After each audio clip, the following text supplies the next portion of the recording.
Dr. Sina Ramos, if you would like to introduce our speaker, we can begin. Welcome, everyone. Thank you all for coming today to this actually a fifth conference. My name is Nick Sinorimas, and I am the director of the Institute for Data Science and Computing, who is the organizer of today's conference. Actually, our conference is actually our fifth conference. So we've been running this conference for 5 years now, and we started actually with a little bit of how these kind of emerging technologies of big data, artificial intelligence, and so forth are becoming more and more pervasive of everything that we are doing in our lives. And now, 5 years down the road, I think that when we started, actually, we try all to explore. Now we are actually in the phase of what is happening, around us. This is a whole digital revolution and a digital transformation that occurs. Furthermore, this year the previous years we had the fortune actually to be together in a big room, and we had a lot of people and a very good and heated discussion. This year, of course, it's the year of the pandemic, and so we thought that, well, actually, our conference also should have a little bit of acknowledging the era that we are living in. So we are doing it virtually now, this time the conference, but also we wanted actually also the theme to understand a little bit of how the digital age, digital transformation, big data has actually evolved, changed during the COVID-19 era. And, some of the good, the bads, and the uglies, if you will, of how we are all dealing with the COVID-19, and how perhaps, this kind of new technologies that they are not so new anymore are helping, or to some extent, how actually industry and businesses adapt using actually such type of technologies. One of the things that is happening is that we see actually the adoption of the digital life, that before was becoming, very pervasive. Now, all of a sudden, everybody actually lives more of a digital life than a physical life, which is, some of the side effects of COVID-19. But also we wanted to discuss a little bit, and you will see that today we have a great program. We also want to discuss of what is after the pandemic, right? Although we're still in the middle, we're still, in the middle of this COVID-19 nightmare, but also we see the light at the end of the tunnel. So we want to see how this is going to change our lives. What is our current experiences are going to be. So thank you again, everybody, for coming here today. This is our fifth year. We have a great program today, and it's my pleasure actually to introduce today's speaker. We have today Manos Spanos from Danone North America. So he's a senior vice president of marketing at Danone. So something else about Manos. So he's actually a alumni from our business school here at the University of Miami. And before his current position, Manos was also a vice president at the PepsiCo. And he's been involved in this space for a long, long time. And actually, he's going to give us some great insights of how artificial intelligence is being used in his industry. So the talk that he's having is brand storytelling in the age of AI. So without further ado, I would like to introduce, I will leave it to our speaker, Manos. Please, Manos, you take it from here. And you have a big U in the back. Always, so always the U. That, always the U. Always the U. Thank you very much for the warm introduction. I'm really happy to be here. I'll be even more happy if I was there physically, but what can we do? We'll have to adapt in the age of COVID. So nevertheless, it's always my pleasure to join you. So what we're gonna spend the next 20-25 minutes on, and then happy to take any questions you guys have. We're gonna talk a little bit about practical uses of AI and big data in the in today's business, right?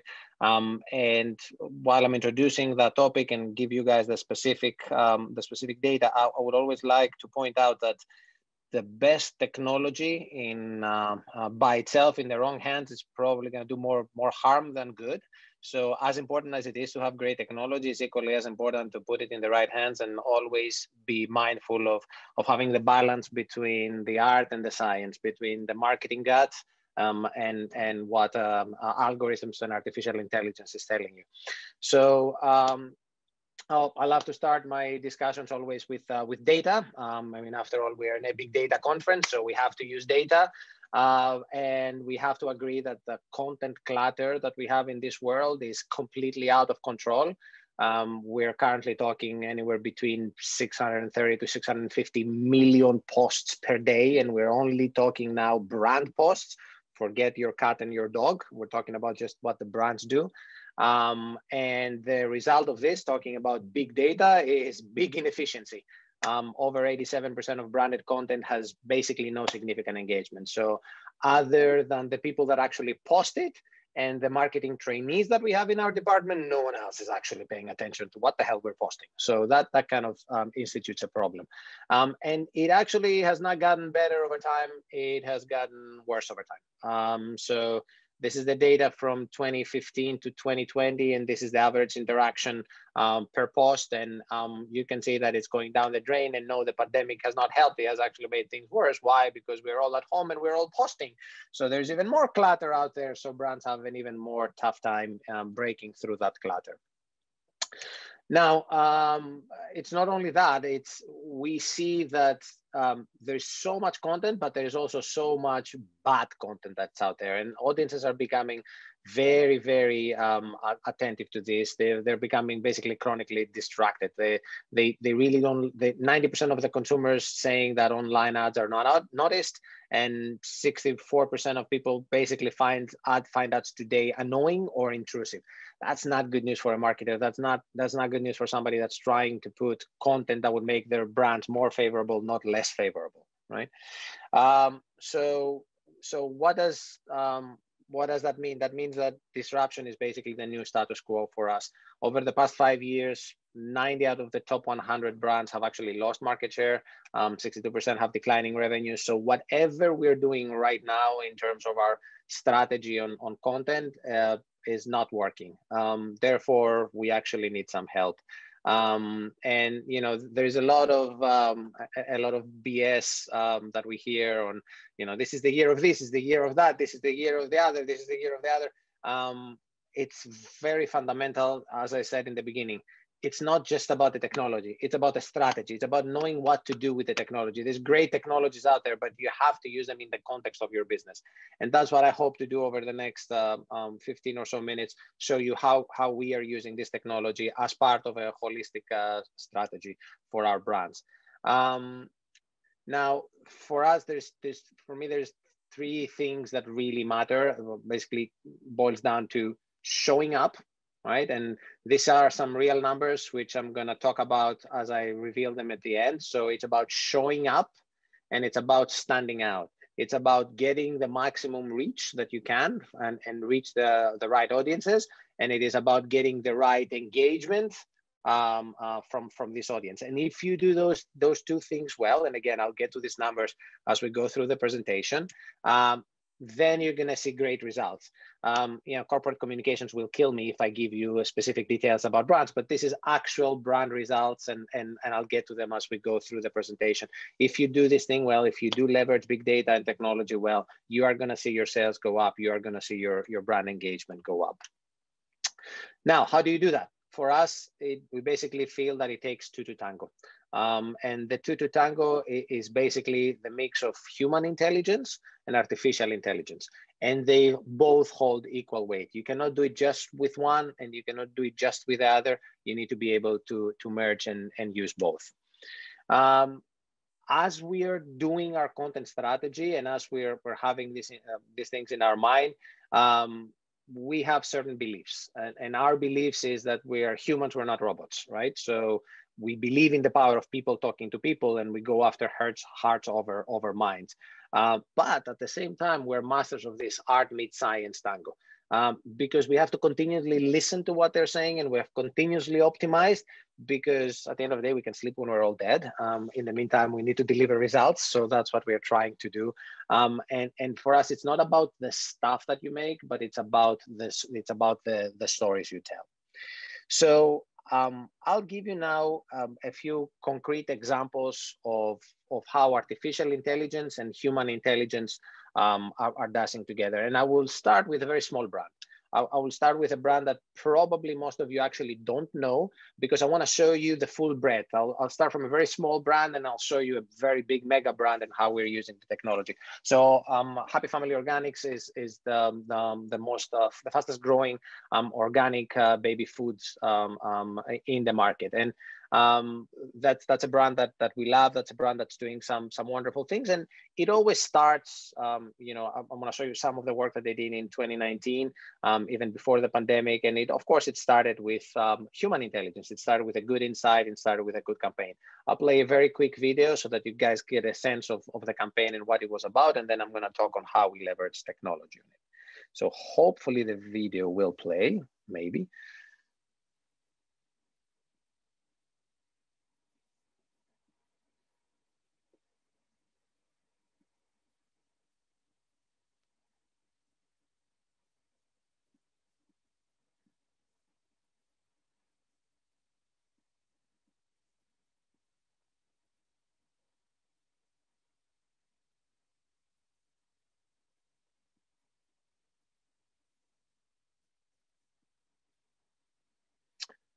So very simple, straightforward campaign. Dogs and kids in advertisement work. Take it from me after 20 years of marketing, dogs and kids work. Great campaign, 120 million impressions, over 20 million views in digital. Great, fantastic.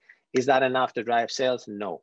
Where does technology come in? So we partnered with AI for Good technology, which basically what did is it used AI technology to serve the Happy Family Organic actions on motivating relevant news articles and help consumers join the fight against ocean plastics. So we created a cause around fighting on ocean plastics. And then the AI technology, what it did is automatically in the bidding process of programmatic, it placed the ads next to contextually relevant content around ocean plastics, right? And the results were phenomenal, right? The rate of engagement that we got was phenomenal. We got almost a 2%, 1.8% participation rate, which for our standards is a huge, right? We got over 1 million views, 12,000 articles, 18,000 unique users. So we got over $1 CPC rate, right? Which again, it's fantastic for us. So this is an example of how you can leverage AI in placing content contextually relevant within contextually relevant articles in order to ensure maximum participation rate, right? So that's one example of how to use technology. Let me talk now about a much bigger brand, Light and Fit. Light and Fit is actually our biggest yogurt brand in the US. It's over $450 million in sales, so a massive brand. And it's a brand that it's a brand that grew up on diet, right? Diet was the thing that we grew up this brand on. But however, diet has been completely replaced by healthy, and we know and we have understood that. And the problem with that for us marketing-wise was that healthy is can sometimes be a very heavy burden to carry. Unless you wake up at 5 a.m. and do an hour of workout, you're nobody apparently in this world. And I like to sleep late, so it kind of gets to be problematic. So we created a campaign that actually talked to that inside and talked to the society reality that world is becoming very, very intense and with obsession. So our role as a brand, so that you can understand the context, is that we've always been about health for the real world by making it accessible and delicious for everyday body. No frills, no insanity, no VI pass needed, because we're in this thing together. We created this campaign that's called Light and Fit. Light and Fit lightens the burden of eating and living healthy. And then it was very important for us to be very, very accurate with who we target. So again, we use big data and AI analytics to do a very good analysis on who we should be talking to. So we looked at the people that we have not influenced, that we as a brand has not influenced. We haven't been able to convert them with, they don't even know who we are. We talked about the people that we have actually confirmed, people that have gone and used Light and Fit as a product. And we looked at the people that are the missed opportunity. So these are people that know the brand, have had an interaction with the brand, but have not stayed with the brand for a longer period of time. And we were able to analyze these people very, very well. So we know that in this missed opportunity is a target group that we call DIY foodie. We know what's their size. We know what's the reason to believe that they have. So we know a lot of things about these people. And then what we did is we zoomed into this tribe and we analyzed a lot of data. We found out what do they do, why do they do it, how do they express themselves online, what are their passion and tension points. So you can see you're going from something which is very big, you're using big data and technology to narrow down and have a very good understanding of a very concrete subsegment of the population. And this allows you to be able to create content that talks very, very well to these people, very, very well to these people, right? Because again, you know what they do, you know why they do it, you know how they express themselves online. So you have a lot of information and very rich insights for us to create content. So let me show you an example of a piece of content that we've created for that group, for one of the groups, and then I'll tell you how we leveraged even further technology to make it better. So here is a piece of content.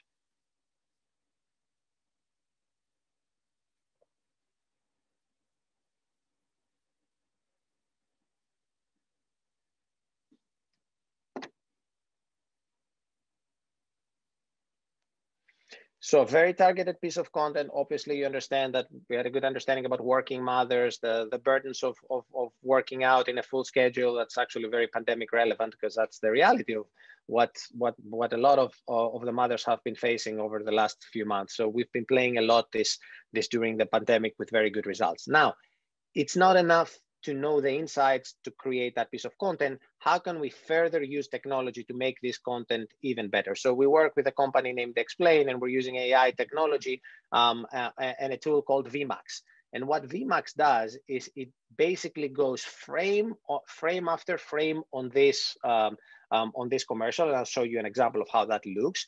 And it shows you, it predicts where the attention of the consumer will be as they're watching this ad.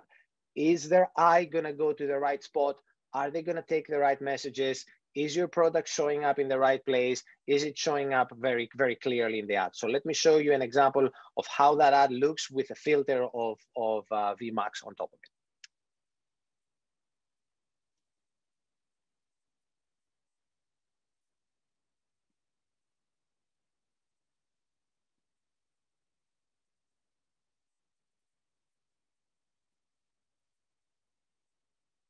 So that's an example of how we can take an ad and understand if what we have created has maximum chances of breaking through, because we now can predict where the human eye is going to go as we're playing this ad, which allows us to make sure that we've optimized the ad, we have the right fonts, we have the right backgrounds, we have the right product showing up there, right? So again, this is leveraging big data and technology in order to produce something that generates great results.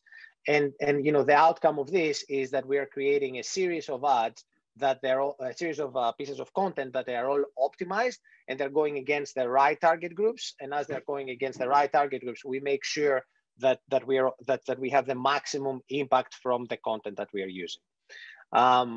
That allows us to, again, to move very seamlessly from awareness to consideration and then to conversion.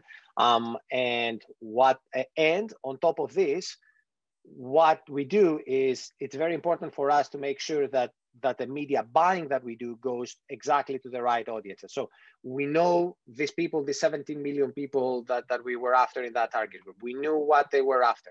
We created a great piece of content that was right for them. Then we optimized this piece of content using technology. Okay, so what's the last click? The last click is you have to make sure they're actually going to see it, right? Otherwise, the whole thing went to waste. So there we're using, again, two AI platforms. One, Elsie, which is an algorithmic media planning, which allows us to optimize the media investment live, basically, across a whole bunch of channels that we could use. And then when you deploy that, we used Albert, which is an AI technology that helps you basically do AI-powered digital buying. So Albert buys automatically 24/7 without human intervention and optimizes on the go. It has a wide variety of different creatives. It tries the different creatives based on the groups that Elsie told it to. And then that makes sure that we go to these people that we're trying to reach, and we go to them in the fastest way possible and in the most effective and efficient way possible. So what's the outcome of this? Does this work is the next logical question. Yep, it absolutely works. We're tracking, we make sure that we track everything on the back end. We have live dashboards and analytics that monitor all of those things that I said. Are we reaching the right people? Are they getting engaged? Do we need to change something on it? So we're using a backend platform, and the results were simply staggering. So on the left, this was the growth that we had on our sales. This was a brand that before we embarked in this journey, it was in the negative territory, pretty significant negative territory of sales. Within a short 4 months, we went from being very negative to finally growing this brand. And it wasn't just the sales, it wasn't just the dollar sales, it was also unaided awareness that went up significantly, and it was consideration that went up significantly, which means that we're going to have these people with us for a long period of time. So that's a good holistic example of how you use artificial intelligence and technology. What I want to share now as the last example is an example that is very much dependent on human intelligence, right? On the art of making great creative. And that's the example that happened in last year's Super Bowl, right? The biggest advertising stage in the world, where you have just scary numbers there. You have over $400 million spent. You have 100 million people watching, and you have the biggest brands that are spending anywhere between $30 to $50 million each. So in this particular Super Bowl, we had to be against very big spenders. Like InBev spent $42 million, PepsiCo, my previous house, spent $30 million, P&G 30, Amazon 26. We have nowhere near that budget with a yogurt brand, right? But Oikos 000 is the official yogurt of the NFL. So how do you go and you disrupt that? How do you go in and you stand out? Do you do a stunt? Is it about the technology? Is it about AI helping you do that? Well, actually, it's about all good, hard, marketing gut feeling. So the stroke of creative brilliance hit our agency, and they came up with a spot which was talked about for many months after the Super Bowl, which we affectionately call the bubble butt. So let me share with you the spot that we used.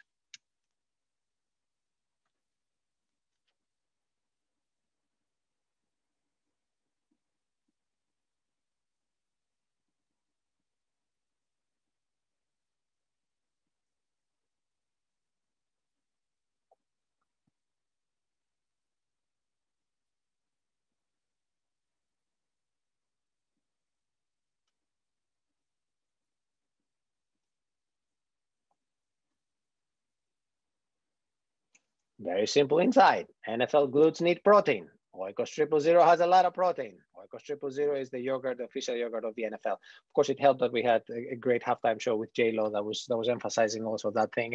And we went on air just on the stream, online stream of Fox, right?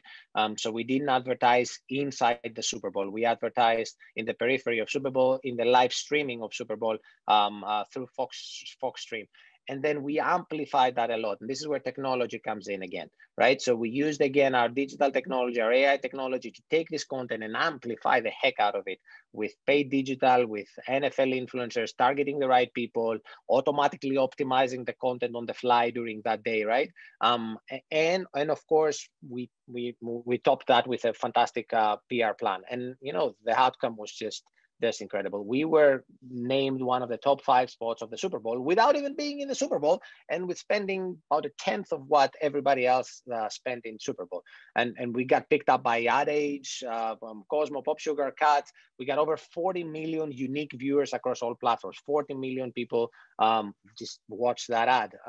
Overwhelmingly positive social response, over 30% engagement rate. That just Twitter and Insta went berserk during that day, right? So again, marrying great human intelligence with great artificial intelligence is what makes it work. Content is not about the stuff you make, but it's about the stories you tell. And when these stories work within this dance of human intelligence and the marketing god and science, which is the artificial intelligence, that's when you have the perfect tango. That's when you show up, that's when you stand out, and that's when you become damn inspiring. So that's all I had for you today. 3 concrete examples of how do you use that combination of human intelligence and artificial intelligence in business to generate tangible, great sales results. Mr. Spanos, thank you very much for that wonderful presentation. I invite the audience, if you have any questions, you can ask them. I'll refer you to the Q&A down at the bottom link. You can post your question in there or in the chat. Happy to take some questions. Thank you very much, Mr. Spanos. Sure. Hope you have any questions.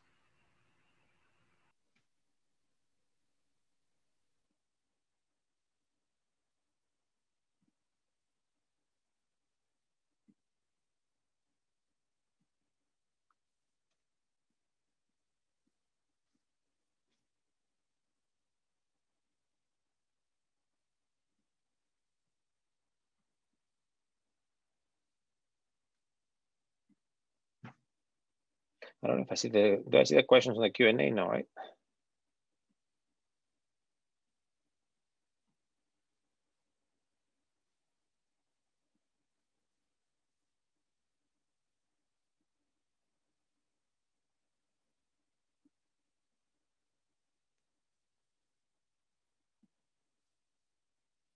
All right, I guess pretty clear.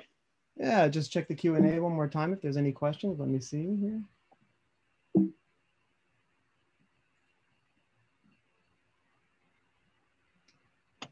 It doesn't look like any questions. Oh, you have a question. Yes, here we go. Mr.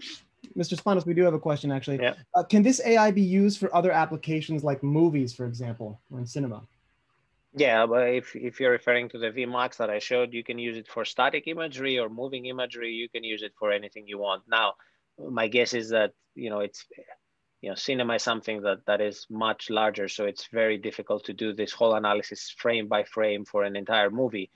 You can do it, my guess is for specific parts that you really want to draw attention to. But when you have a TV spot, and in a TV spot, you've got 15 seconds or 20 seconds to pass a message, every second is worth gold with the cost of media these days. So you just have to make sure that those 15 seconds are optimized to death. So that's why we feel that it's very important to use this type of technology. Great, thank you. Any other questions from our audience?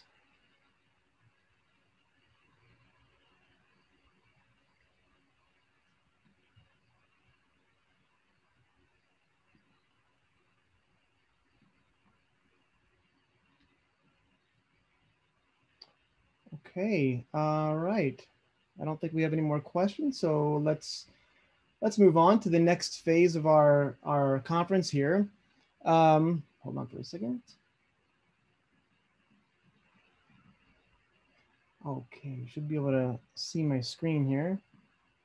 Okay, so I'm gonna move on to the next part of our conference here. We have some poster presentations. We actually have a talented array of 3 individuals today presenting some research in artificial intelligence, machine learning, and data science.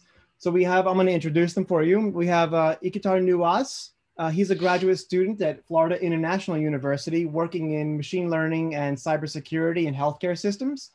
We have Chitra Banerjee, formerly here at University of Miami, now a graduate student at Yale. She was under our own Daniel Messenger.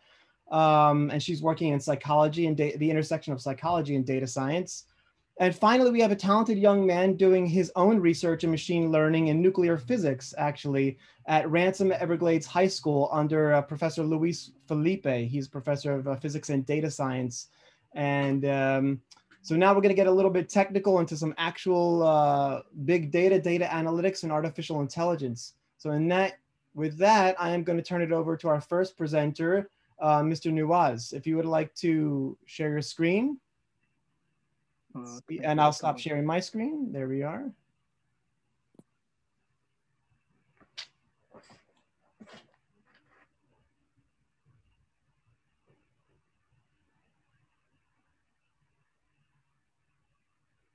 Excellent.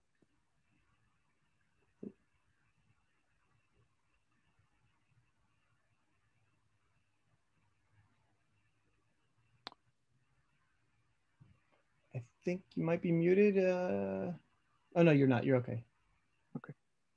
Hello and welcome, everyone. I am Ekemiktada Nawaz. I am a PhD student from Florida International University. I am a member of Cyber Physical Systems Security Lab. Today, I'm going to present our work titled Adversarial Attacks to Machine Learning-Based Smart Healthcare System. So what is a smart healthcare system? A smart healthcare system can consist of a single or group of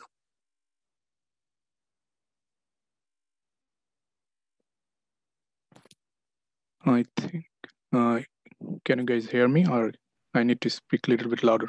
No, you're perfect. Oh, okay. So what is a smart healthcare system? A smart healthcare system can consist of a single or group of smart medical devices, such as wearable and wireless devices, to collect data from a patient's body to provide improved treatments and real-time monitoring. So a smart healthcare system considers different medical and non-medical parameters to understand the overall condition of the patient and provide real-time monitoring. So these devices take the vital signs as an analog signal, convert them to a digital signal, and send information as a network packet to a personal digital assistant, which can be a laptop or smartwatch or a smartphone. So this personal digital assistant works as a user interface and forwards data to a database. The database sends data to a central data processing unit where it actually uses machine learning model to select and extract features from the dataset. So central data processing unit using this machine learning model to detect the patient disease status, normal activity of a patient, or any kind of threats in a smart healthcare system. So let's talk about how machine learning actually used in healthcare. So one of the chief machine learning applications in healthcare is the identification and diagnosis of disease and ailments, which are otherwise considered hard to diagnose. So IBM Watson Genomics is a prime example of how integrating cognitive computing with genome-based tumor sequencing can help in making a fast diagnosis. Also, one of the primary clinical application of machine learning lies in early stage drug discovery process. However, these machine learning models actually exhibit unpredictable and overly confident behavior outside of the training distribution. And adversarial examples are actually a subset of this broader problem. The discovery of adversarial examples has exposed vulnerabilities in state-of-the-art machine learning systems. So we categorize so based on this, we actually came up with the idea that how machine learning can be exposed to an adversarial machine learning attacks. So we actually we'll be presenting this work in upcoming IEEE GlobeCom conference in December 9. This has been accepted there. So let's, the attacks that we have considered in our work here is actually we categorize the goals of an adversary in the following three categories based of an adversary in the classifier output integrity.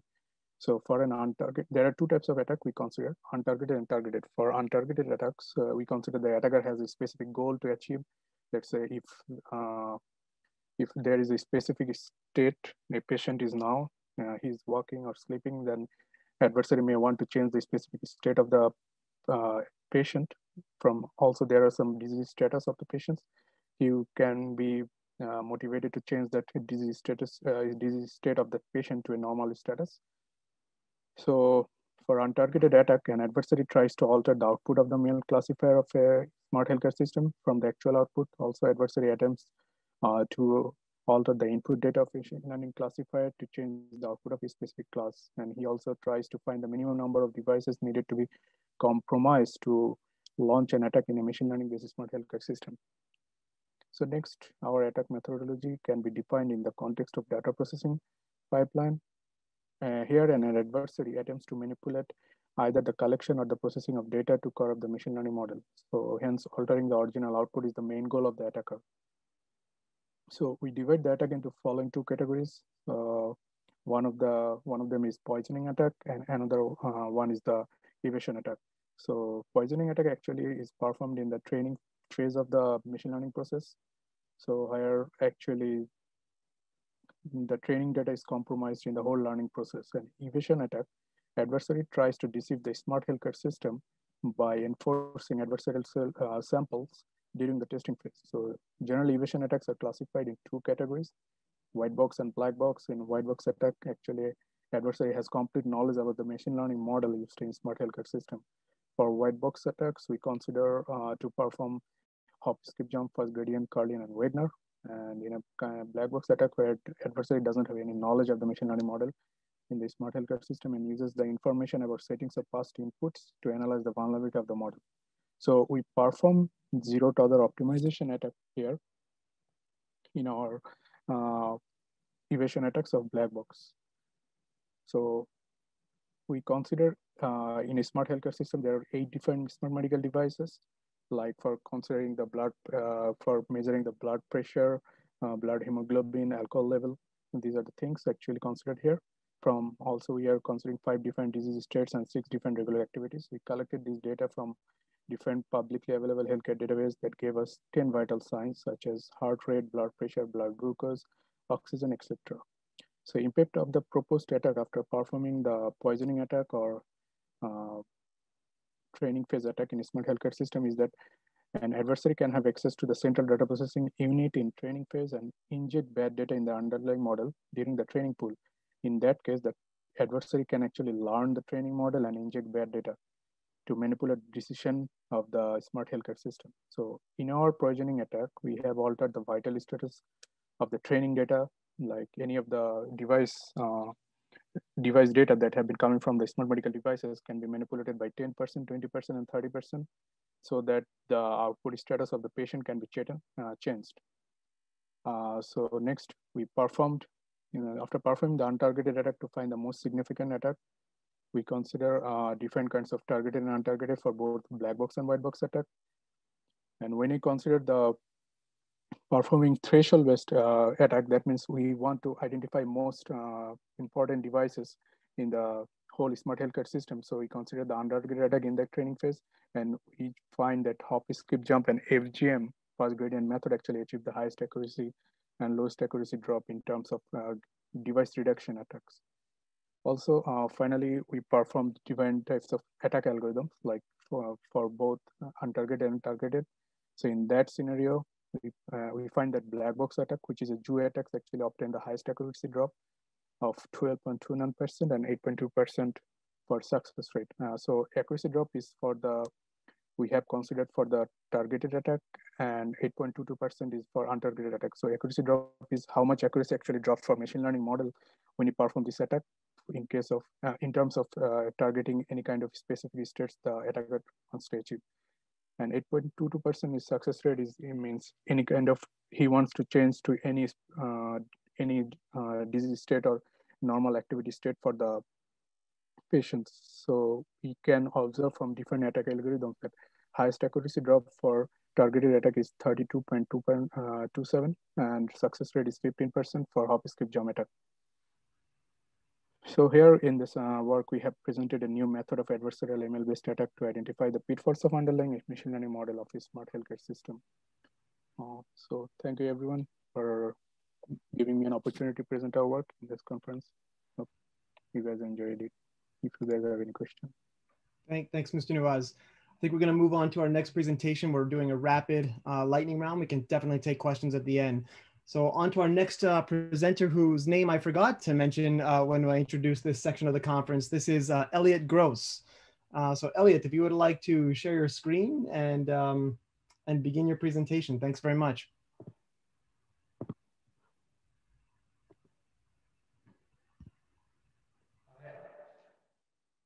Hi, I'm Elliott Gross, a 9th grader from Rancho Everglades School, and today I will present my project about predicting the stability of elements and isotopes using machine learning.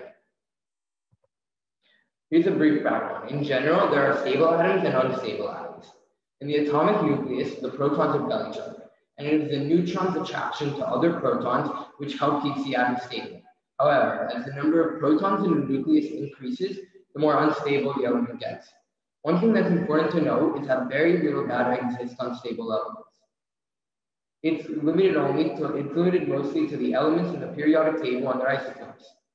Another thing I want to mention is that different models have predicted an island of stability area, seen highlighted on the top right, where it is believed that super heavy elements in that region could be somewhat stable. Super heavy elements are those with a very high number of protons and neutrons. For reference, they usually have more protons than 104. What I aim to do was train a machine learning model on elements with known half-lives and use that to predict the stability of super heavy elements with unknown half-lives. I believe my findings can be used to help physicists synthesize and create more stable elements. There was not much data available, as I said before, so I went straight data from the Nuclear Data Center website, and I used a table from a GitHub account. After cleaning and pre-processing the data, I began feature engineering to add more features to the minimal data. Then came model selection, and after many comparisons, I decided on XGBoost classifier. After some tweaking and parameter tuning, I predicted, evaluated, and visualized the results. One thing to note on the table on the left is much of the data available for the elements is incomplete. Therefore, the features I had to work with were protons, neutrons, and mass. The target vector I had available was the half-lives. For a future approach, I would like to try to use more features such as the spherical shape of a nucleus, which, as the more spherical a nucleus gets, it has been seen that it's more stable. Here I have a visualization of the clean data showing the protons, neutrons, and half-lives. As seen on the graph, as the number of protons increases, so as you go farther along the x-axis, the number of stable elements decreases. The data I had initially encountered, shown here, was biased at the extremes. For example, if you look at the half-life threshold of 1 millisecond, most of the data shows stable elements, with almost 0 unstable elements. This skews the model and makes the predictions completely overfit the data. The inverse is true for a very large half-life threshold, such as a year.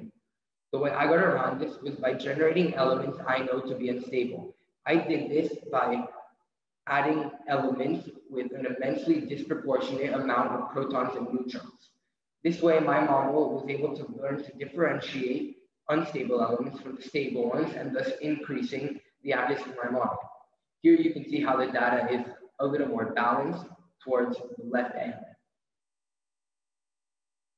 For simplicity, I'm only showing you 4 of the 11 features I feature engineered.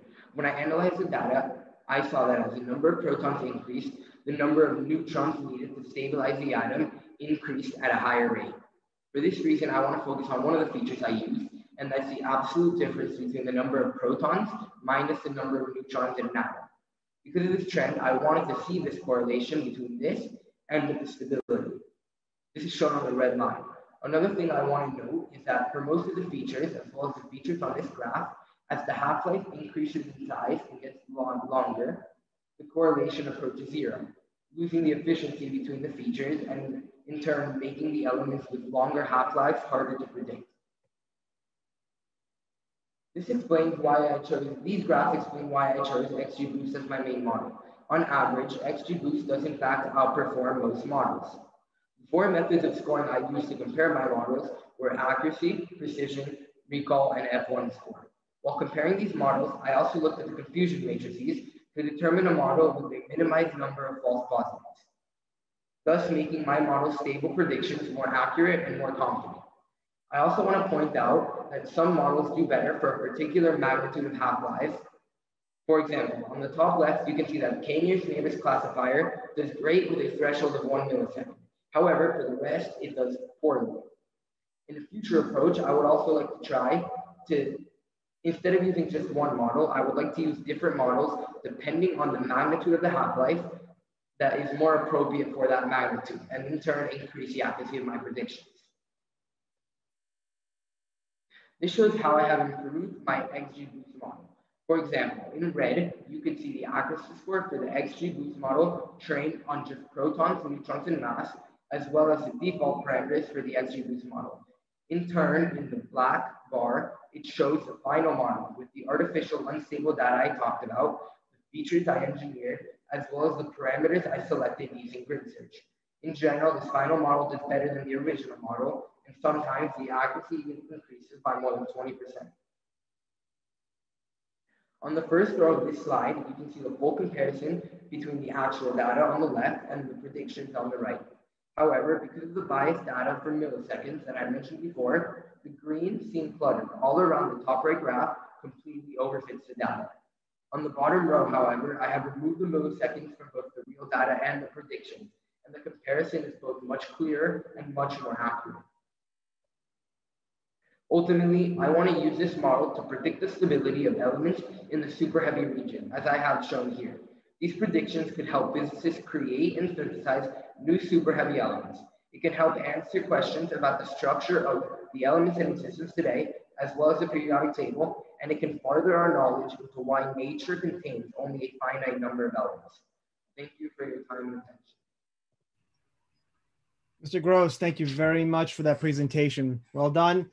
And to our final presenter, we have Ms. Banerjee, who I'll turn it over to you if you don't mind. Mr. Gross, you can stop sharing your screen and we can let Ms. Banerjee share her screen. Great. Thank you so much. Take it away, Ms. Banerjee.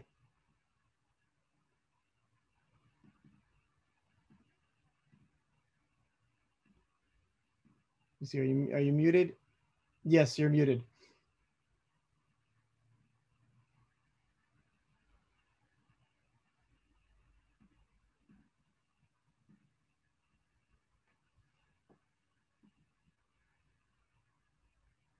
There we go.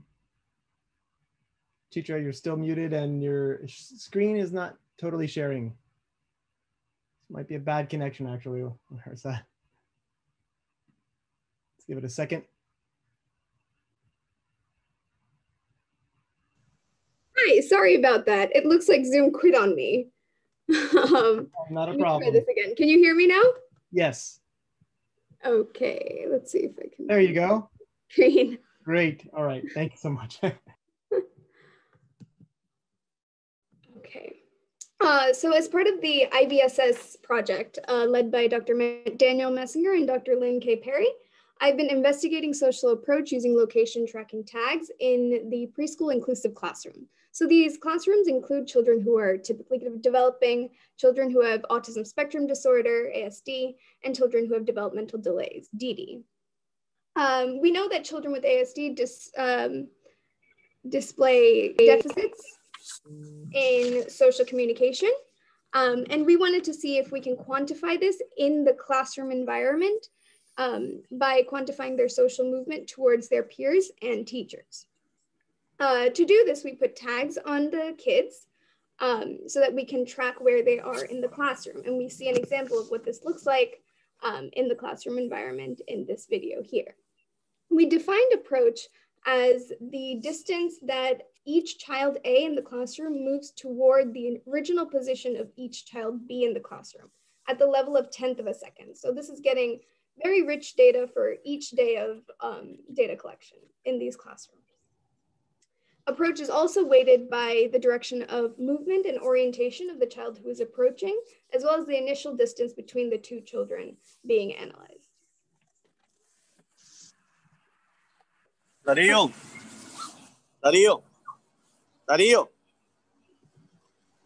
Hold on, let me. There we go.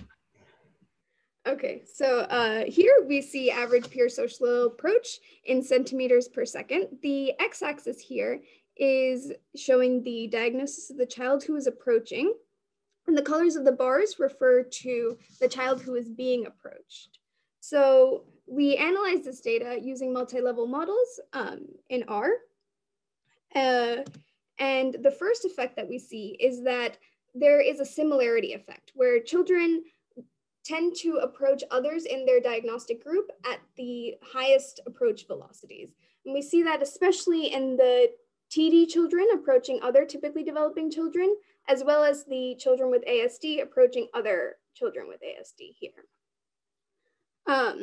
The next effect that we see is that children with developmental disabilities are kind of the odd one out here, where they display overall a slower approach than the other groups, and their approaches to other developmentally delayed children are especially slow, going against this trend of similarity.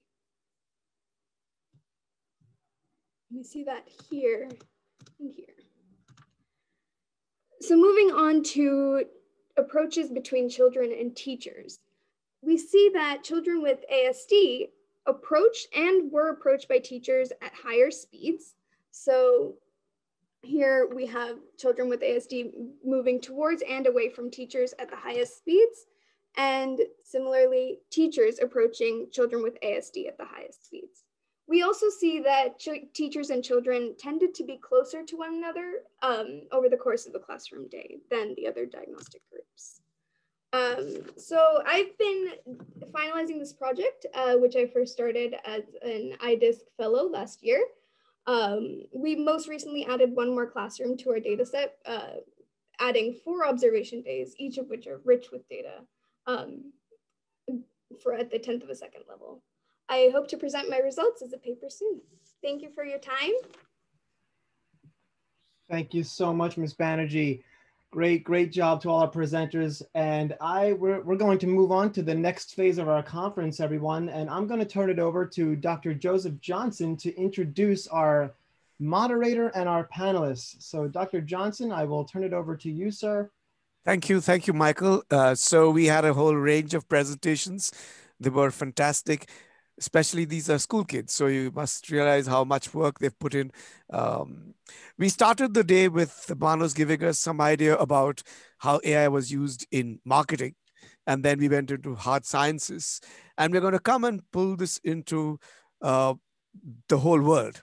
So to really discuss the role of big data and analytics within the scope of today's world, which is the crisis, the pandemic, we've got together a fantastic panel. The panel will be moderated by Pete Martinez, who's the chairman of Game Changer Tech and CEO of Civotech. We have 5 panelists, and I'm going to call them out and just introduce them briefly. We start with Yelena Yesha, who's the Chief Innovation Officer and Head of International Relations at iDisk here. We have Ashwin Kumar, who is Associate VP of Revenue Cycle Management at the Jackson Health System. We have Christine Johnson, who is the Vice President of Innovation and Economic Development at the Beacon Council. We have Athena, who is the Data Science Manager at Wells Fargo. And we have Travis Montague, who is the founder and CEO of Holler. This is a unique and very diverse, multi-talented group. And without further ado, I'm going to leave you in the hands of Pete to take us through to the most, I think, interactive part of our conference. Over to you, Pete.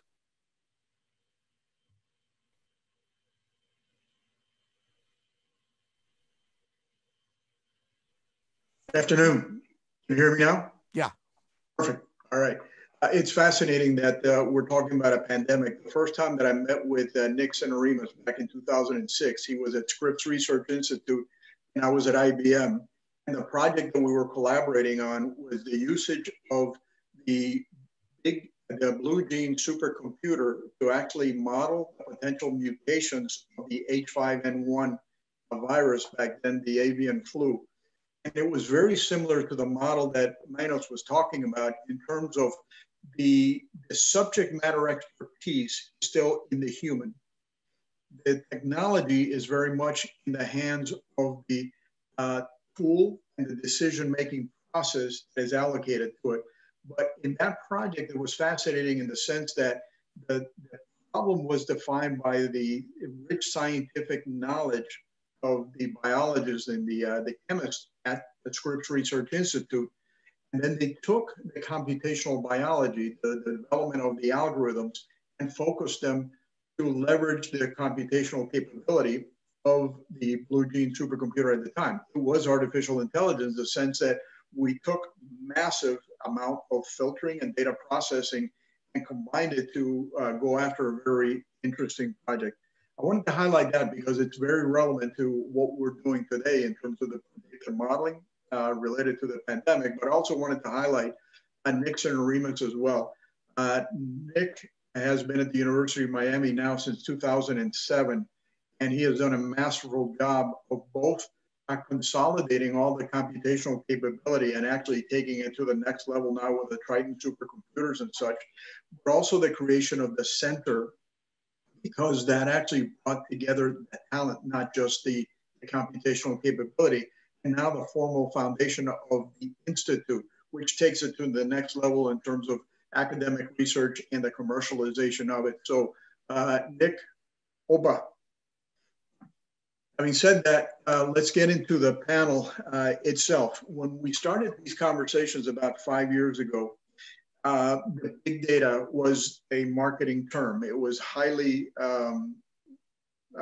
structured in terms of the conversation of the framing of the problem, but for the most part, it was a high level of hype that we had to give a name and a category. So when we started asking the panelists back then, and this was MasterCard, this was Baptist Hospital, this was the cruise lines, this was Coca-Cola, it says, where are you now? And the answer was typically, well, we believe that this is something big. Our board of directors has bought into it. They're funding it actively. We can't find enough talent, and we really don't know what the problem is that we're going after yet. These were some very senior people talking. The goodness about these conferences, this is straight talk. This is not theoretical. This is not academic. We talk about the real life situations that we're going through. And next year, you could see the evolution of the conversation going to the what is it to facing some of the realities. Big data, now we're starting to gather it. We're starting to understand it. And we're starting to realize that we got one big mess in our hands. The data is not cleansed, it's not structured. We don't have enough specialists to actually deal with it. So you could see the reality, the onset of reality coming on board. Last year, we got a lot more into the technologies related to the application of it.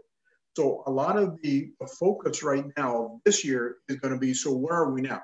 So we're going to start that conversation with a panel of both your institution as well as your focus in your given industry. Where are we now? So let's start it off with Dr. Kumar.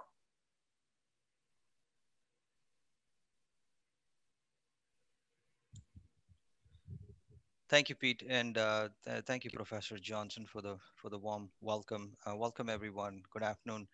I know definitely we're in a very unique time in our lives right now, and the pandemic, I think, only added more fun to the already where we were. Talking about us, I work for Jackson Health System. Most of you probably know what we do. It's the largest health system in Florida. It is one of the largest public health organizations in the country as well.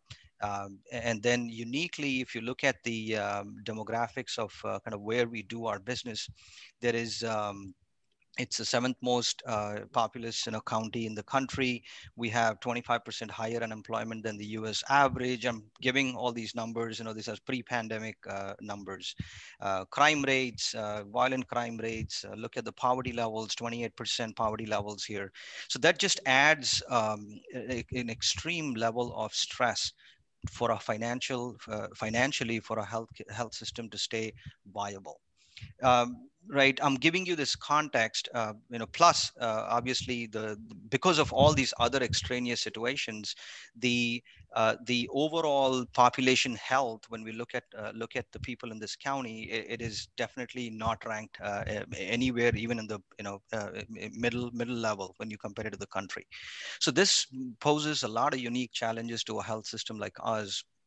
So what has become extremely important is to not only look at our revenues and optimize our revenues, but there is a massive focus on looking at our expenses as well.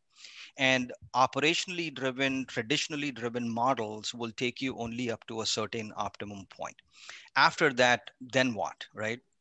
Cases, complexity is going up. We all know it's a pretty cliched thing. Probably everybody knows that the spending in healthcare has continued to rise in this country decade over decade over decade, and it doesn't seem to stop. So how do we deal with that, right? And 65% of the costs are labor related. So we can't obviously, take our quality doctors and nurses and clinical care staff out. So the cost savings have to come from the administrative side of the house. So how do we do that? That's where I'm utilizing big data. How do we predict certain bad clinical and financial outcomes before they happen? There is a lot of stuff which we do which is retrospective in nature. So creating these predictive models to identify some of the bad outcomes before they happen and train those models to prevent those bad outcomes from happening is where the game is shifting in a big way. Now, just to divert into the pandemic side of the house, the whole game has shifted enormously since March 16th. I'll probably never forget that date now. March 16th is when we decided that we're all going to go home and work. We in April we stopped all our elective surgeries. Our revenues tanked. And then we had to find an absolute new way in an extremely traditional approach to healthcare, right? We had to find new ways of still being efficient, still being cost efficient, still being, delivering the financial results which the health system requires. So that's where the acceleration, I think, of big data has played a big role. We're doing, several initiatives. I saw what Iqtidar presented. That's really fascinating. That's exactly in line with kind of what we are doing as well. I want to be respectful of the time, and as more questions come, I'll get into the details. Pete, thank you for starting with me. Terrific, incredibly valuable, and it's very interesting that we from multiple industries have exactly the same type of issues. So now we're going to hear from Athena, who has migrated now to the financial world, Wells Fargo. Yes. Hi, everyone. I'm very happy to be back at my alma mater. Thanks for the invitation. So Wells Fargo has addressed artificial intelligence by forming a Center of Excellence. So this was back in 2017. And I think in that journey as the Center of Excellence has been maturing, so let me start with how we were set up and then where we are currently. So we were originally set up and we're still operating as a three-pronged organization. So we have the domain knowledge coming from our partnerships with the various lines of business. So we're in an enterprise function working with all lines of business, all kinds of products. The second prong is, of course, the math and the statistics, the machine learning component, everything that comes with that data science expertise. And the third prong being our technology partners. So setting up that infrastructure and the AI platforms that allow us to build our models on them. And in terms of where we are currently, I would say the biggest indicator of maturity that I'm seeing is the standardization of processes, which has brought about a lot of efficiency, reducing a lot of the overhead, right? So we have, you know what there is to do to go from an opportunity grooming phase with a line of business to the model development phase, to go through the model development life cycle and then get the model into production. There is also a lot of consistency that has come with that standardization between teams, and it's yeah, it makes everything a lot easier, I think, right? You can focus on the actual business need and addressing that with building machine learning models as opposed to focusing on setting up those processes. Excellent. All right, now we're going to get a very, very different perspective from Travis. Travis is the founder and CEO, and in his focus at Holler is primarily on the animation and the usage of AI in that world. Travis? Yeah, hey everyone, thanks for having me, and exciting to be back. So, for us, our business primarily it resides in the messaging space, whether you're in chat, social, gaming, dating platforms. You may have used Holler in places like Venmo when you're adding stickers and gifts to messages. And for us, one of the interesting byproducts of the pandemic has been that all of those channels that I've mentioned have grown significantly as a result of quarantine culture, so to speak. And so these places have been those points at which people are spending an absurd amount of time, and therefore it's yielded an absurd amount of data, right? Like our business grew 30% in the month of March alone with respect to overall usage. So social is in a very interesting, it's a really interesting time in social for that reason. It's become a more meaningful part of kind of the experience of consumers with respect to how they work, live, enjoy things. But with that has created a more broader question around how these platforms leverage the data that they're able to collect in these environments. And so one of the things that I personally have been spending a lot of time with our engineering and research teams about is understanding what is going to be the new acceptable practices on how we leverage machine learning, train models in a world where the availability of personally identifiable information is going to be more prohibited, right? One of the things that whether you're in the marketing field or whether you're in the tech field, developing solutions in this day and age that leverages a lot of user data, there's going to have to be there's a broader conversation going on about what should be used and what should not. And I think it's important for this panel or this type of conversation when we're talking about big data and where this space goes, because there's going to be a kind of a revolution around how we think about training systems in this space. So I've been focused on building context-based systems versus identity-based systems, where in a traditional sense, virtually every social platform delivers personalized experiences based off of training models primarily driven off of user data collected from your various devices, and all of which is personally tied to personally identifiable information. With the new restrictions in Apple, you see what Google's doing with cookies. You see what Apple is doing with mobile advertising IDs. The availability of this type of information is becoming less so. So we've been innovating around a future that you leverage different types of, you train models around different types of kind of objects, right? And I think we're going to see a lot more of that in the industry overall as more regulation comes out in connection to GDPR, CCPA in California, and others that might be on the way, including the amendment.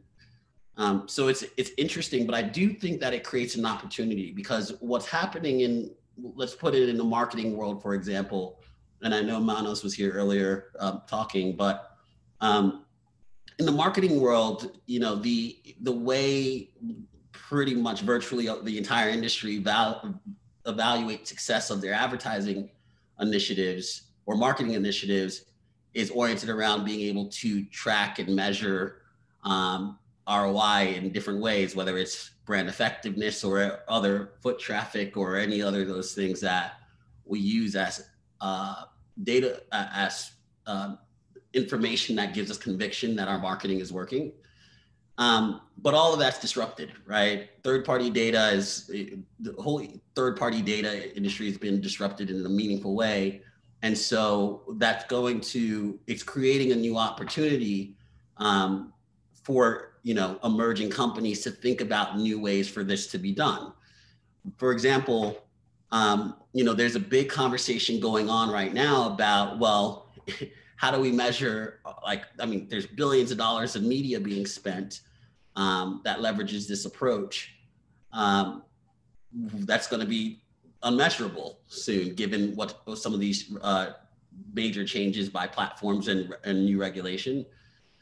So I'm excited that, we're personally excited to kind of dig in and figure out new ways to both do machine learning that's not like the classical ways that it has been done in social, as well as on the marketing side, which is another part of our business, help marketers leverage different types of data that's agnostic of personally identifiable data to figure out what's working and what's not. So that's kind of like a short snippet of the world of social marketing, what we're seeing on our end. But it's a big change, but it's exciting overall. That's terrific. And we're going to come back to that point on the commercialization of data, because it is going to be a transformation point here. But the captured insight is going to be very valuable. And yeah, the interest is the regulation of maintain the anonymity of the individual. The insight is incredibly valuable to industries as well. So there's going to be an interesting balancing act there. The Beacon Council is the economic development organization for the County of Miami-Dade. And we're very fortunate to have Christine Johnson with us today. She is the Vice President of Innovation for the Council. So Christine, could you share with us how does this apply to you? Hello. Yes, thank you. I appreciate being invited to participate, first of all. And I'm glad that I followed Travis, Mr. Travis, I should say, because I think that one point that I would like to mention, you mentioned how this time really brings about an opportunity for you and for your business model. So what we've found really, when we look at our business community, when we look at companies that are considering Miami-Dade County to relocate or expand from various markets, that we're getting a great deal of interest from companies that are already data-driven, which we thought is pretty amazing, particularly at this time. I think what it speaks to are a number of things. First of all, they're primarily in the health innovation space, as well as creative, which is very broad, right? It could be various things from marketing and advertising to AR and VR, so it's pretty broad. And not surprising to anyone, banking and finance as well. We've seen some companies from those areas specifically looking to locate to Miami, particularly at the onset of COVID. And what that tells me also is that the data-driven model is also seen as a way forward. They see Miami as a place to come to also be able to identify and collect unusual data that they may not get from other markets, because our diversity really is the game changer of opportunity for businesses when you look at the local makeup, the demographics and age and all of that. And we're a global community. Another thing that we've seen, especially with local companies, when we look at our local companies, small businesses in particular, is that they're realizing the opportunity that is available by moving in the direction of collecting data and looking to learn about how to leverage the data, beyond the spreadsheets. What does that look like?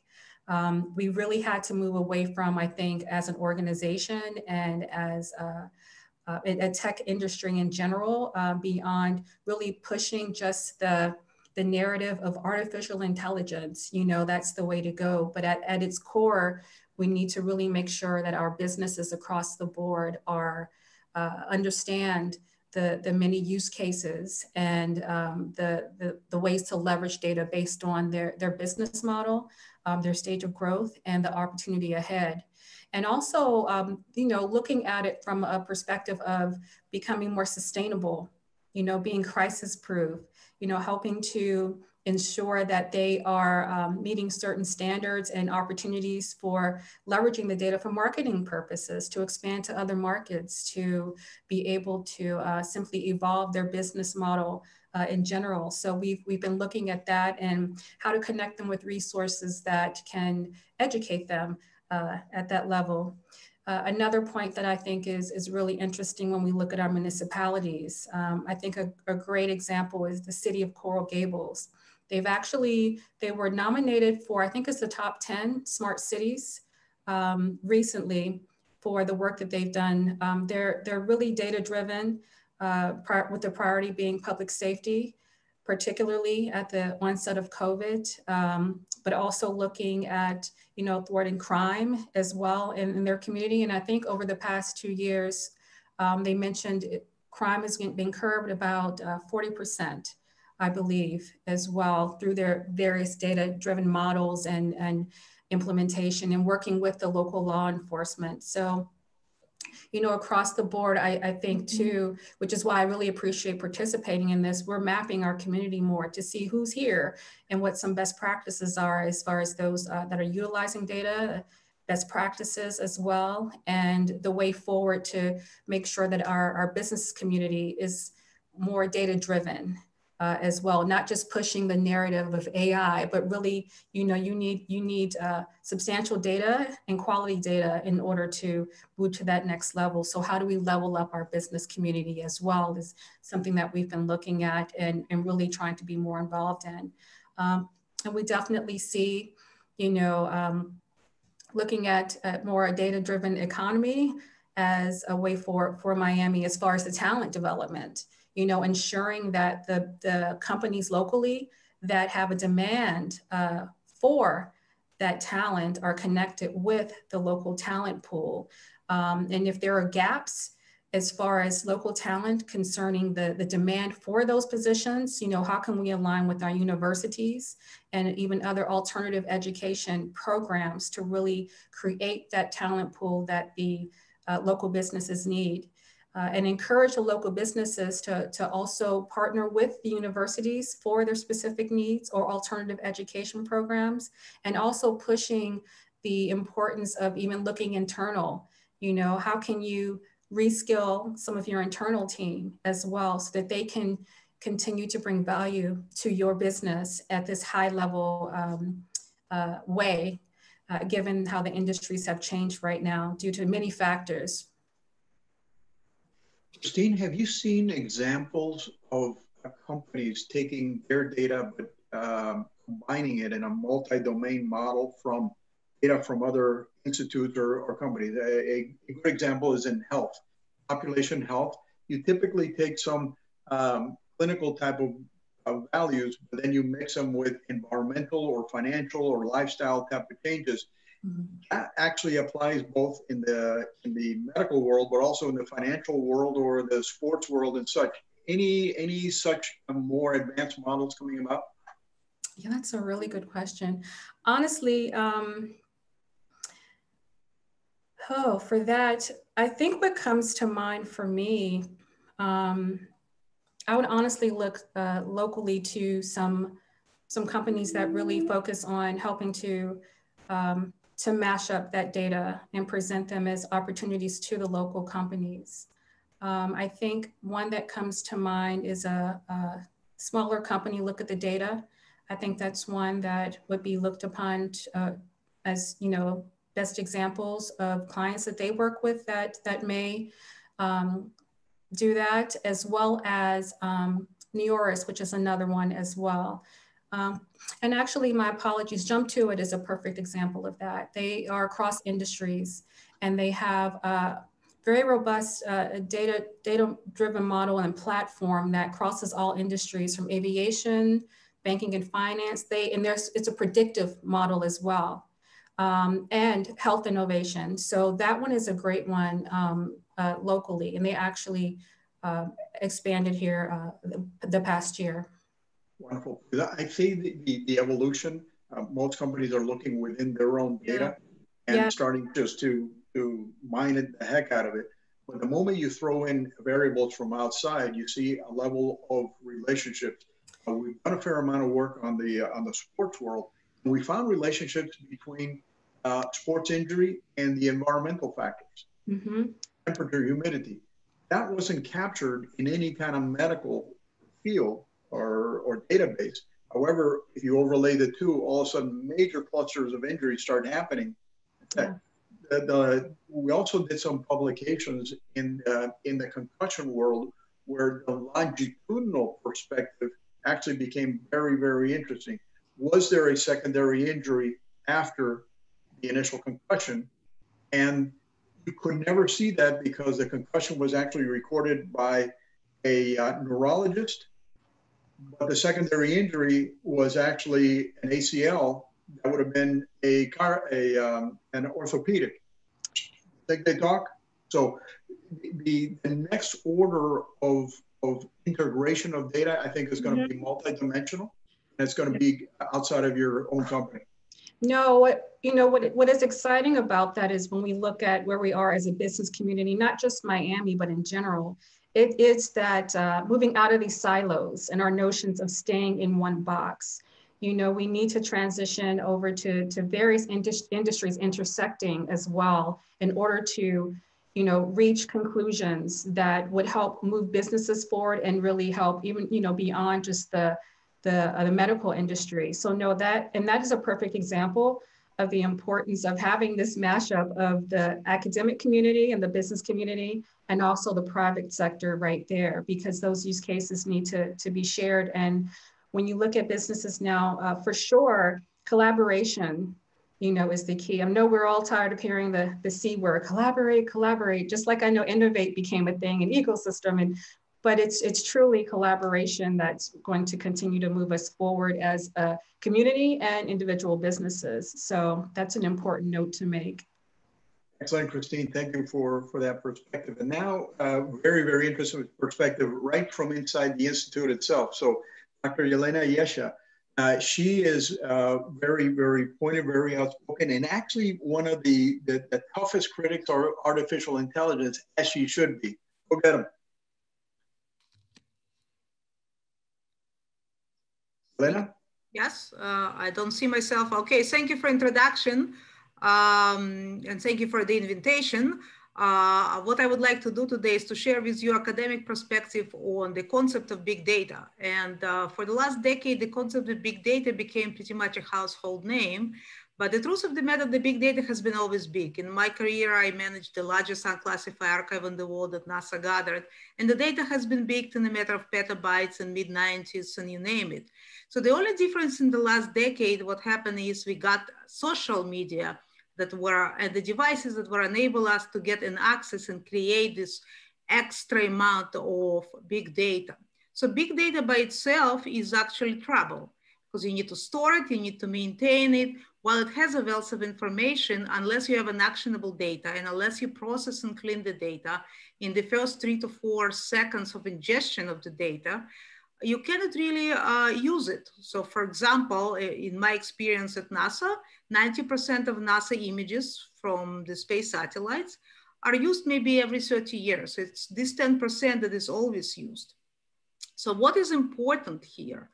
I believe what is happening here in terms of innovation and next steps is actually convergence of technology. I'm not a big critic of AI, but I don't believe data science or processing of big data or data analytics is just AI. What really works is machine learning from the AI, whether they call it AI or don't call it AI, doesn't really matter. But machine learning works, statistical methods work.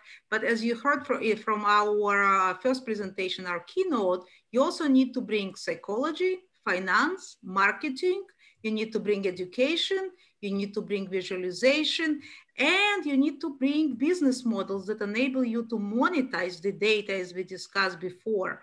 Because as I said, to keep the data, process it, and maintain the data is an expense. So from every profit-making organization or even institution like ours, to keep the data without being able to monetize it for the purpose of research or for the purpose of creating value product and things like that, we need to have proper tools. And these tools come from different domains, and these domains are not just AI. There's a lot of statistical inferences, there is a lot of mathematical modeling, and there are new things that are arriving. So what I'm advocating, that big data is a concept and it exists.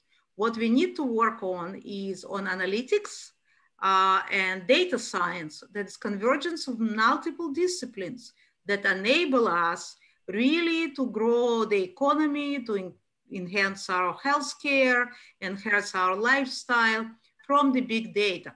Now, touching on the existing pandemics environment, every crisis, unfortunately, is an opportunity. So I'm a technologist, of course, by training, and I work with a lot of companies. I'm also an entrepreneur. So this pandemic actually created many more opportunities for my groups, for my friends' groups, from the companies I'm working with in the technology area. And the three verticals that really got way ahead in this type of environments, one of them is being telemedicine. And what is interesting, that telemedicine was here for a long time, but the pandemic accelerated telemedicine and enabled actually people who are vulnerable to get the health care at the comfort of their home. So telemedicine is one. Electronic commerce, and I've been involved in this field for the last 20 plus years, became a reality. It's been always there, but it was a fragmented market. It was about 5 to 10%. Now it's pretty much everybody is doing electronic commerce, and it's here to stay, which created its own problems because then the conventional malls will disappear. So we need to look at the whole ecosystem where technology helps, where technology actually creates unemployment and creates problem on its own. And the last thing that really got accelerated is, of course, virtual learning environment that enable people to do Zooms like we are doing now, but also do instructions and educate people from K through 12 to their PhDs. I have now my PhD defenses online, which is not the best way to do it, but we are doing it and it's working. So the question is, what is the future? What is the post-pandemic kind of economy that we are going to be in? And what I'm advocating is that perhaps the field of data science would evolve, and we don't necessarily need data scientists all at the level of PhD or graduate programs. We need an entry-level data scientist who would enable us to help to monetize the data, to harvest the data, to clean the data. And this is where we as an institution, an educational institution primarily here, should contribute. And we are working, of course, closely with Nick, and now happy to work with Beacon Council to see how we can make effect on this area. I'll stop here and other questions. You mentioned a couple of very, very interesting topics. The first was the commercialization of the data. The second is the number of business opportunities that have come about for companies now. Let's pick on the second one first. The number of companies that have actually survived the pandemic are actually in a very interesting position because half of their competition disappeared. They went out of business. But now what they're doing is rethinking what their business model is all about, much more in a virtual world. And they're starting to understand business opportunities that they had not seen before because they were very locked into their business model. And we're seeing it right across all industries, obviously in health and the telemedicine, but we're seeing it in real estate. People have redefined their models from just renting space to really transforming space. We're seeing it in the insurance model as well. So we're seeing across all of them. And I think you're absolutely right. It's to rethink of the model now to leverage the opportunities because we haven't necessarily thought of them before. The second point, and I want to have the whole panel go through this one, is the commercialization of knowledge.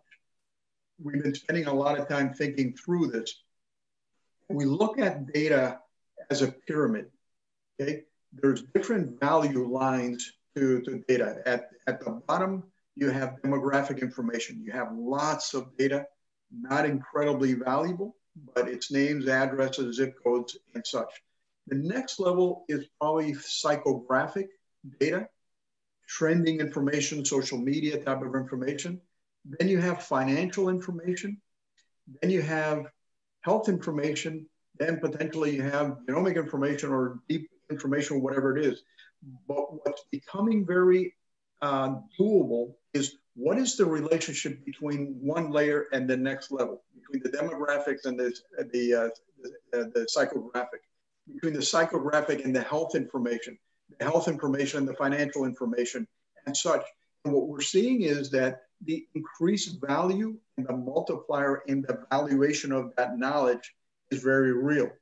So when we start taking a look at how do you value a knowledge-based company, it actually is a combination of multiple factors. First, the volume of data that you have. Second, the context of the data related to a given industry problem, specialty that you have. Third, the longitudinal value. How much data have you captured over periods of time?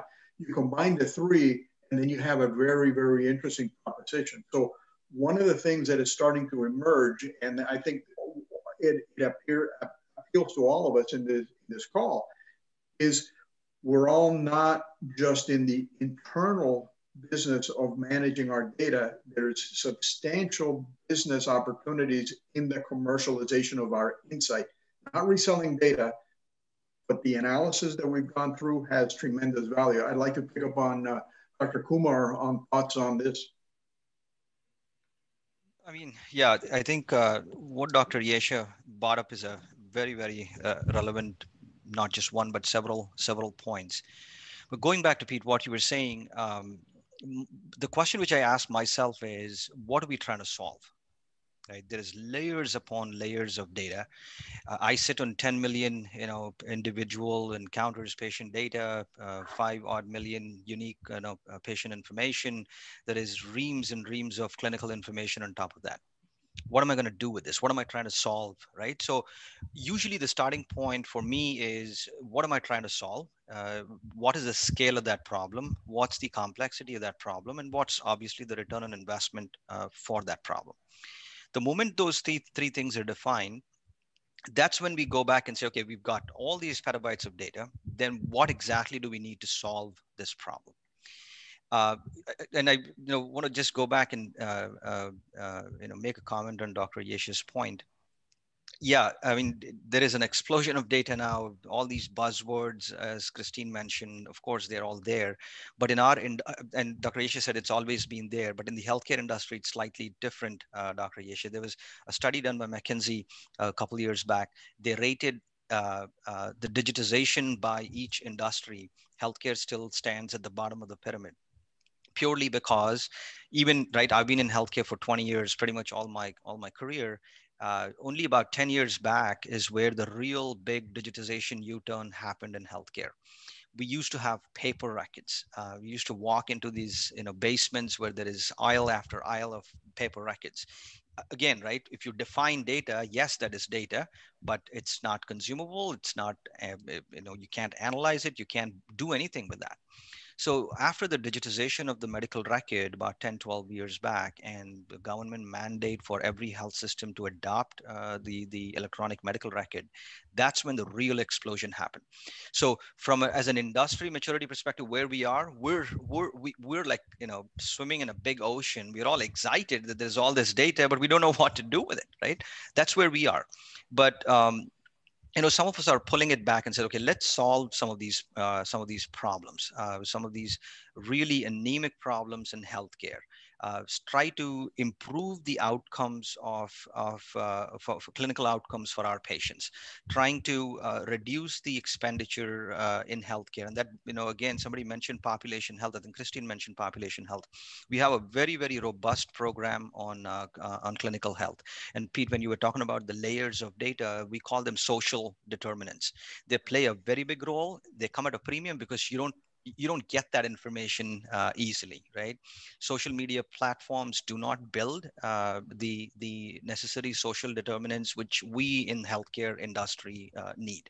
So keeping a patient outside of the emergency room, getting the information from the pharmacies to make sure that the patients are following their medication plans, right? Typically, people fail to follow their medication plans and then they end up in ER, the cost of treating a patient in ER versus a scheduled physician visit is like 4 times higher, 6 times higher.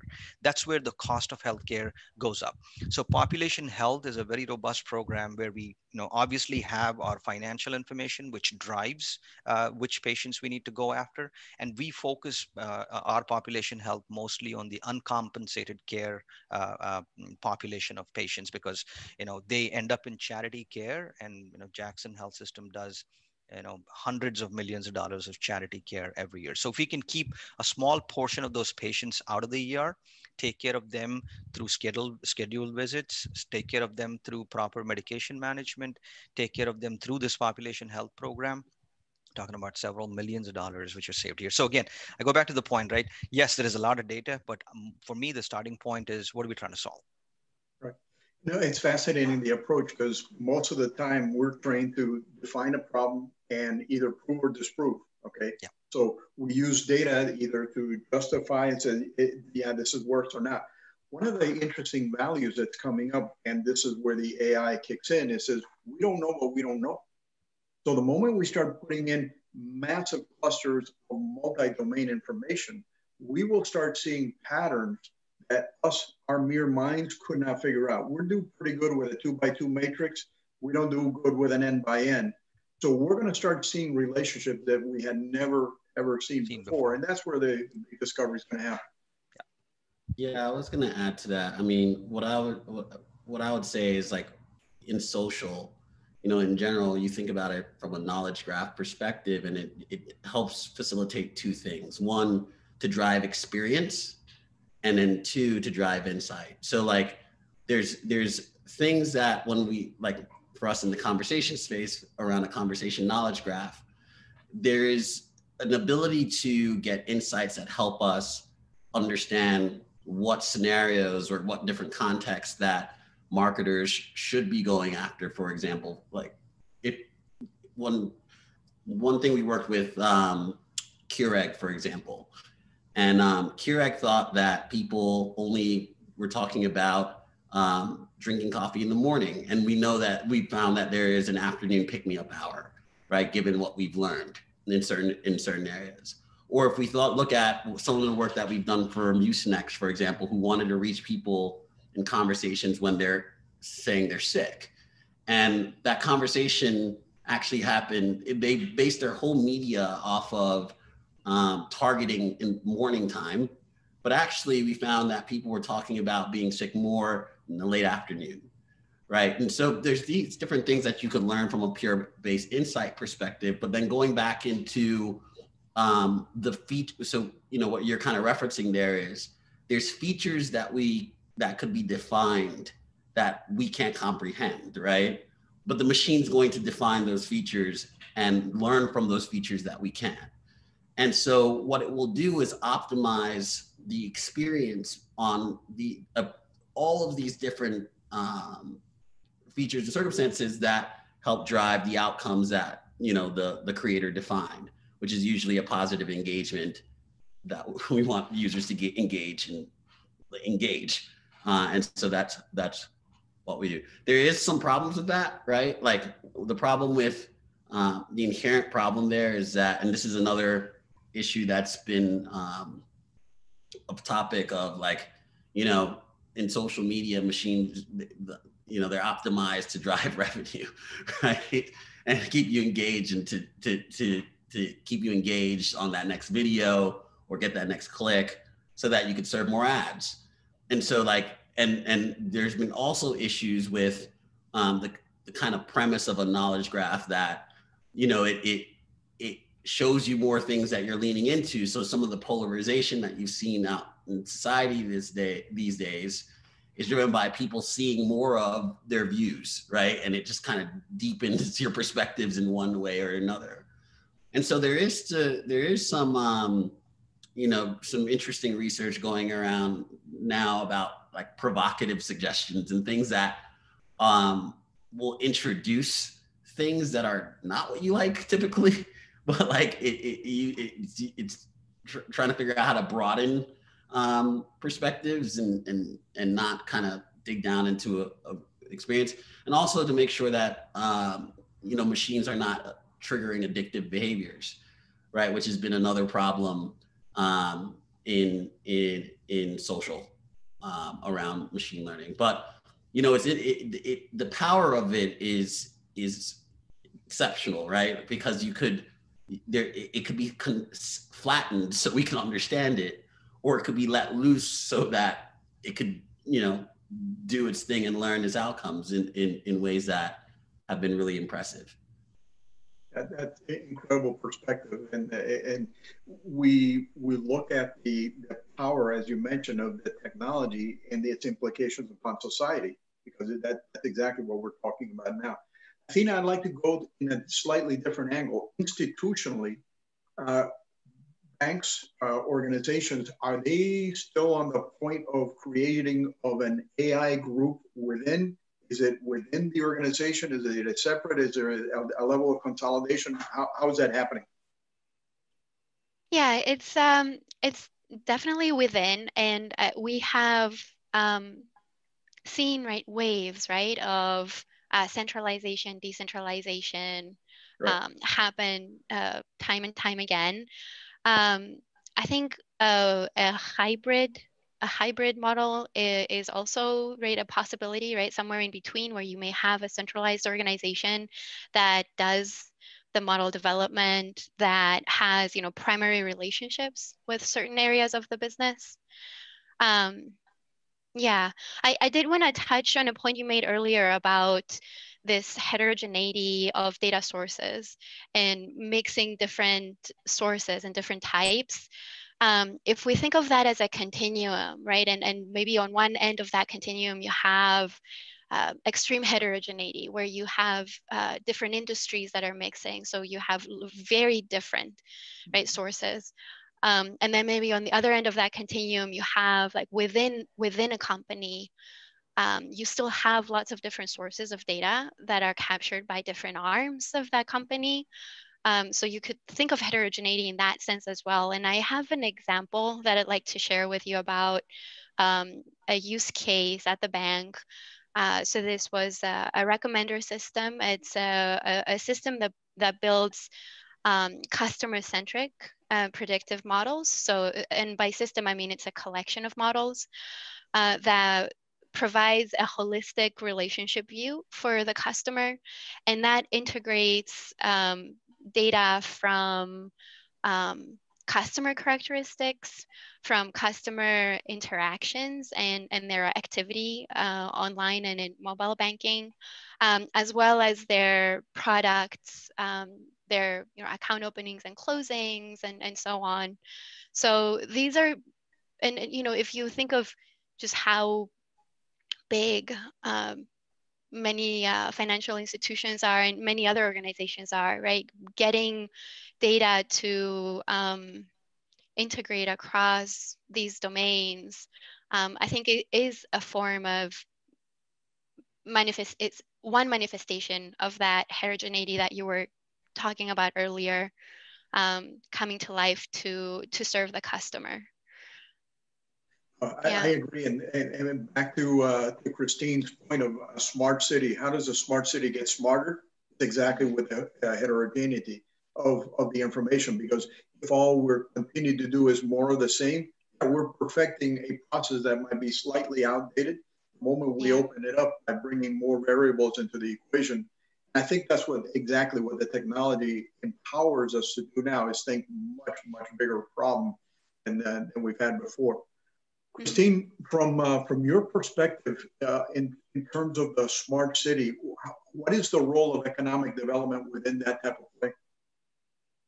So for us, when we think of smart cities, it's really looking at the activities taking place within each municipality and how they're leveraging it, because that's what we are able to market as an asset as far as our community. It's important when we look at companies that are exploring relocating to Miami, what the components they're looking for as far as smart cities and, being more data driven, looking at, 5G and otherwise, those are drivers, those are decision drivers for these companies that are looking to relocate. So it's critical, particularly when we talk about the tech and innovation community, and having that be a competitive advantage locally as we market the opportunity for Miami. So when we look at, again, I mentioned City of Coral Gables, City of Miami, which is another best practice with their Innovation Academy and the work they've been doing, you know, pre-COVID, you know, for many, many years. And also when we look at the county in general, Carlos Cruz Casas, who is the one of the heads for the Department of Transportation and Public Works. He works very, very diligently as far as identifying initiatives to bring to Miami-Dade County around smart cities and mobility, and because that's a decision driver as well. So those components are essential when we talk about framing our community being more competitive and attractive for companies to relocate here, and for local companies to be able to even function at a higher level and be successful. So that smart city piece, especially with over the past 5 years, it's ramped up significantly as a key decision driver for companies that are looking to move here, and not just the Amazons of the world, you know, even the smaller companies and talent as well, because that affects their experience when they locate here as far as growth potential, areas of opportunity to engage locally, and, you know, just being a part of a business community that is forward thinking and has the essential tools and connectivity for them to be successful as well. I think you and I are in a conversation tomorrow afternoon exactly on that topic. So, Yelena, from your perspective, what can the Institute do for us that are in this conversation? Well, I think there are multiple things that we are already doing and would like to expand doing. One thing we are doing is, of course, doing innovative technology, horizontal technology, what I call, where businesses in the science community can utilize immediately. We have lots of innovations that are coming actually in the area of smart homes, specifically smart homes in terms of pandemics, which are equipped with you know, wearable resources and working with School of Architecture. So we're also building industrial and academic ecosystem. We've just created a newly site for National Science Foundation Center for Accelerated Real-Time Analytics with Dr. Mitsu Agihara as a site director. And we are waiting for the final approval from NSF for the funding, but he already has a number of companies that are committed paying members for his system. We are putting a number of partnership agreements with companies like GE, like SAS, working with top computer industry. The center where University of Miami will be a site, and I'm the overall PI, has 5 institutions, one of them in Tel Aviv, Israel, which is one of the biggest innovative hubs in the world. They have incredible number of brilliant activities that are coming. We have actually institutional commitment for them to work with the entire University of Miami through our institute on drug discovery through the Blavatnik Center, but in many other different activities. We have North Carolina State University that is working on data cleaning and working with the centers in Duke and University of North Carolina. We have Rutgers University New Brunswick as a site which working on computer vision. There we have one of the leading scientists, professors in the world in computer vision, and the University of Maryland. And we have number of about 8 government agencies as members and about 16 multi-billion-dollar companies as member of the center. So all this ecosystem is a part of our institute. But in the next, I would say, 18 to 24 months, we'll continue to build the ecosystem, but more importantly, bring the intellectual expertise in the core foundational technology, because this is where we can really leverage and serve the local community. And I had the privilege already to meet with Christine, and I think we can help smaller companies through the concept of accelerated studio that we are creating in the Institute. But also we would like to work with Christine on the educational component and see whether we can actually get government support from local government and federal government to do what I call the education of American workforce. As we discussed at the beginning of our panel, this pandemic created a lot of opportunities for some And some people actually end up losing jobs, losing businesses.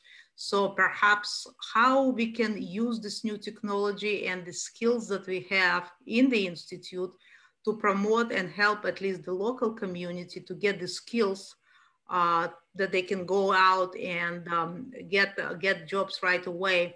So the action item, what we've done, we are forming relationship with SAS and IBM and looking at certification program, which would enable people to get certain skill set and employment in the next 6 to 9 months versus waiting for completing the entire degree. But the way we want to structure it, that the courses they'll take for certification would actually be eventually counted towards the actual degree. So people will be able to keep, broaden their horizons and also getting higher education. And there are many other things that are happening in the center. It's exciting times for us. It's a new institute, and I'm delighted to lead the innovation piece of it.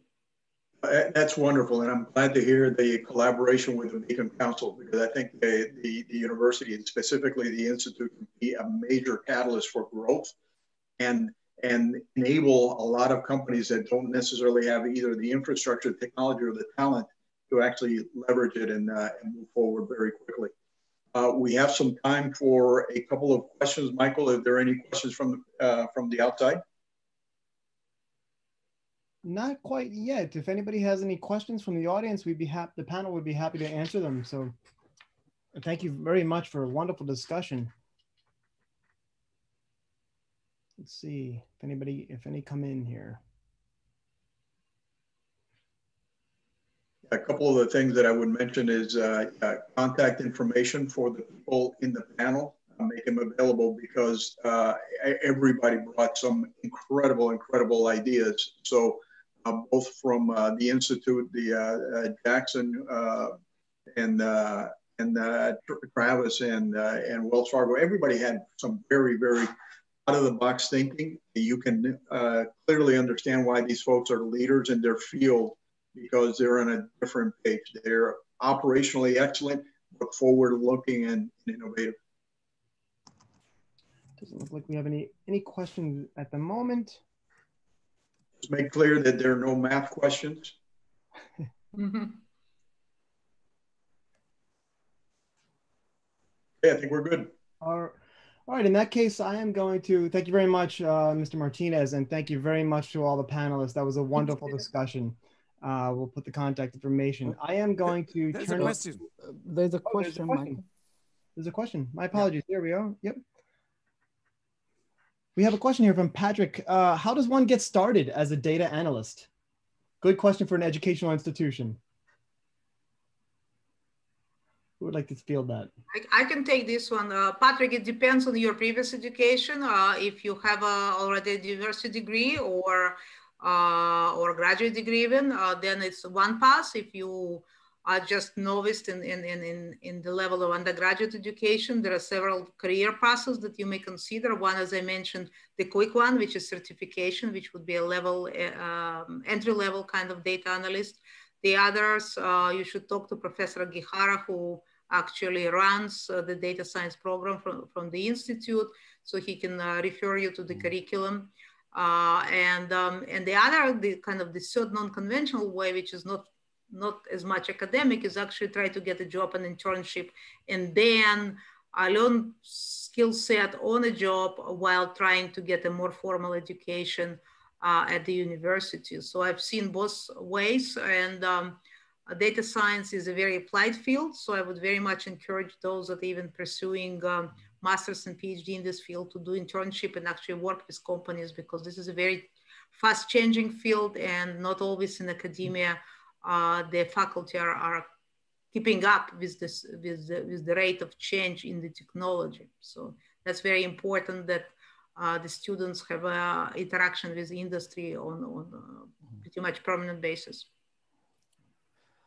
Pete, can I jump in? Yes, please. This is Mitsuo Ogihara. I'm directing the education and workforce development program at the University of Miami's Data Science Institute. Let me mention that at the Institute, we are working on two avenues for training and education in data science. One is Mastering Data Science program that we have launched this fall. And we are students in the fall, in the spring. So if you have any questions, you can contact me. But the gist of the program is you get exposed to various aspects of data analysis. And then you have an opportunity to work with a real research question, either at the university or industry to have some experience. But we often said that it is very important for a data scientist to be able to speak or connect with the domain experts. So not only do you need the skills to analyze data, but also you need skills to interpret what you discover to the domain expert so that the domain expert will be able to use the knowledge that you discover. So that's one avenue. Again, question please contact me. The other is we are currently working with the IBM to develop some educational program that is focused on materials that you can learn through IBM so-called Skills Academy. So IBM has developed over the years a number of courses for educating people in the new technology. We are planning to launch the IBM Skills Academy in the summer of 2021 to provide some sort of a certification through the program. Let me stop here. Excellent. Excellent. I think we might be out of time. So to close on this, Dr. Ogihara, my apologies, I will let you take it over and close us out. I'm going to share my screen with you. Thank you, everybody, for coming. Okay. So thank you very much. It was a very interesting meeting, and I would like to take this opportunity to thank Pete and the panelists. Your comments and questions and answers were very much insightful. I would also like to express my sincere gratitude to Joseph and Michael and Evelyn, who put a lot of effort in organizing this fantastic meeting. And we hope to be able to come back the next year. We do not know at this moment what kind of format this is going to be. It may be a virtual, it may be a face-to-face. If it's going to be a face-to-face, there will be some mingling opportunity at the end of the conference. But this a virtual meeting is also interesting. So and as a final word, I must say that we are at a very interesting point in the human life in which we are experiencing this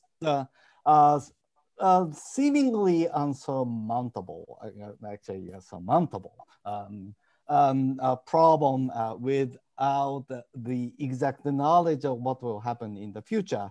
And the data science and the computing should, let's say, learn from this experience for the future and help people, help society, and move forward. And